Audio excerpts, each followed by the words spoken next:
70 लिटरचा आहे आणि तो चक्का ग्राइंडर पण आहे. तो साधारण ताशी 500 किलो माल काढतो. ताशी 500 सेपरेटर आहे. आपण ताशी 500 लिटर बाहेर काढतो. हे 300 लिटरमध्ये भांडं जे आहे ना, तर आपण 300 लिटर टाकू शकत नाही.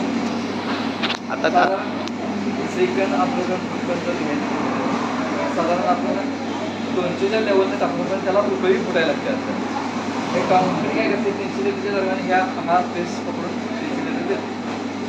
त्यानंतर तिथे आपण आता परफीला दूध आपण परफीच्या प्रोसेससाठी बघायला ते आला आहे. परफीची प्रोसेस असं आहे, ह्याच्यावर आपण 22 लिटर दूध टाकते.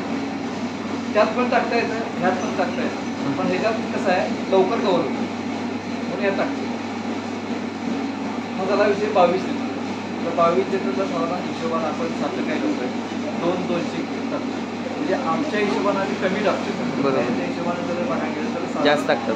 13 लिटरला 2 किलो 2 किलो टाकतो. 2 किलो किंवा 2 ते 3 किलो जास्त पण टाकतात आणि साखर कमी वापरतो. आणि जेवढी तुम्ही साखर जास्त वापरत आहे तेव्हा तुम्हाला कलर जास्त. बरोबर.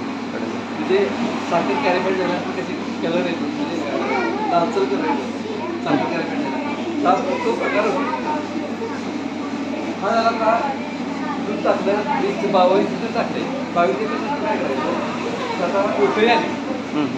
ती उकळी आली त्याच्यामध्ये आपण 200 साखर मोजून घेतली. 2 किलो 200 ग्रॅम उकळी आली टाकायची. त्यानंतर साखर किती, त्यानंतर पुढचा नादन किती वेळ राहते. साखर टाकल्यानंतर किती वेळ साधारण बासुंदी तयार व्हायला. साखर टाकल्यानंतर याच्या हिशोबाने एक अर्धा तास हे दूध आटायला लागतं. अर्धा तास पाहून तास म्हणजे बर्फी तयार व्हायला साधारण 1 ते 3 तास घालवतो. म्हणजे नेट बर्फी तयार व्हायला. आता 22 लिटरला साधारण बर्फी किती संख्येत तयार होते. साधारणतः 22 लिटरला 200च्या हिशोबाने 200 ते 200 जास्त. 200